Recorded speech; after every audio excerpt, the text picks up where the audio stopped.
Nakikita niyo yung yung change ng vibe lang. From kanina to ngayon. Itong vibe na to, ito na may mga youngster talaga.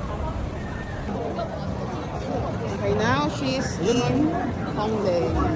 Annyeonghaseyo! Yes, nandito naman kami sa Hongdae. So, mula sa Palace to Ikson, ngayon naman ay tumawid kami sa Hongdae. Since hindi nga kami nakakain sa Ikson dahil medyo busog pa kami, dito na kami inabot ng gutom at ang unang ginawa namin ay ang maghanap ng masarap na pagkain. And the first in the list is Shin Migyong Hongdae Dalgal.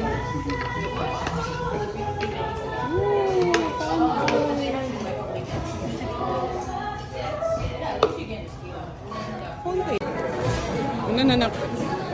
Lamig.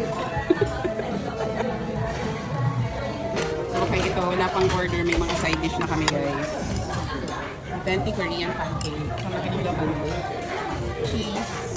Ang dak galbi nga pala means spicy stir-fried chicken. The ingredients are marinated chicken, tapos meron siyang rice cakes, potato, and cabbage. Then, para mas masarap, ang in-order namin ay yung fondue dak galbi na may kasamang mozzarella and cheddar cheese. Ooh! Grabe, kung ma-share ko lang sa inyo yung amoy. Tapos napaka-visually appealing niya pa, yung hindi pa natutunaw yung cheese, parang gusto nyo nang kainin.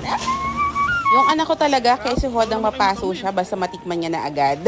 Malapit lang siya sa Sangsu and Hongdae Station. Ito yung address nila if you want to visit them. And nagre-range lang between 13,000 to 15,000 Korean won each. Then, umorder na lang kami ng extra rice, tapos mga drinks. So, parang umabot din kami ng almost 80,000 Korean won for all of us. So, around $80. Not bad. Tapos, sa mga kasama nyo pang mag-dine, yung mga kabataan, yung mga millennial, tsaka mga Gen Z. Kasi ito daw Hongdae ay pinangalan sa Hongik University. It's a top art school located in the area. Kaya naman, pagpasok namin dito, naku, ibang-iba na talaga yung vibes. Parang ang daming bata, napaka-youthful nung energy, yung mga music, at saka umabot kami ng gabi, diba? So naabutan namin yung mga nightlife, at saka mga street culture, at mga street performances. This was around mga 5:30 o 6 p.m. At yan, unti-unti nang dumarating yung mga estudyante. Makikita nyo, talaga naman, punong-puno ng kabataan. Bilong na bilong kami dito ni Tatay Resty.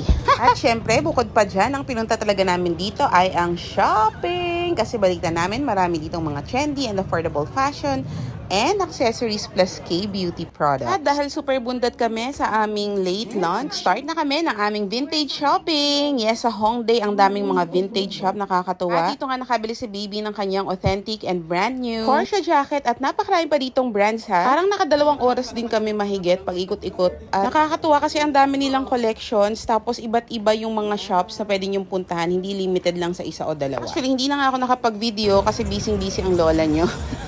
Oh, sarap mag-shopping sa Korea.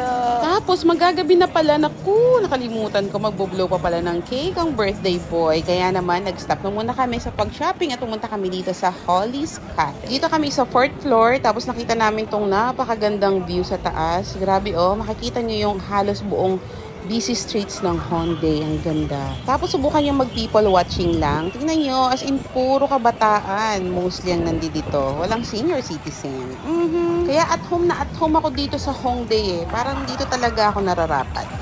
Tapos yan, magsi 7 p.m. na, may mga street performances na dyan. O, tapos ang daming nanonood. Ang cute, diba?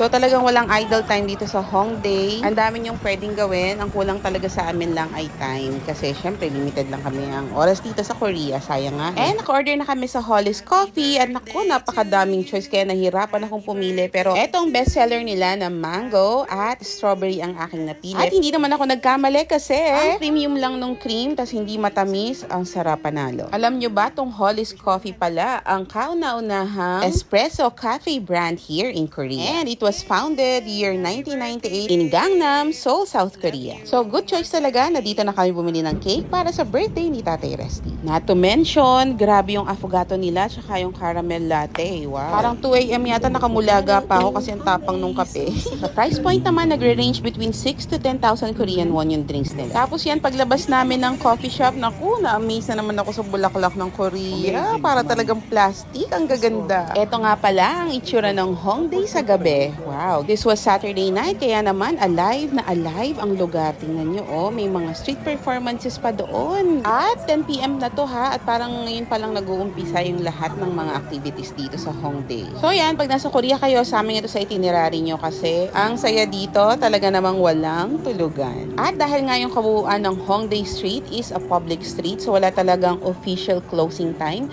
You can walk around anytime. Then, yung mga bars, clubs, at mga late night eats ay magko-close naman ng 4 a.m. every weekends. Walking in the streets of Hongdae, Seoul, South Korea.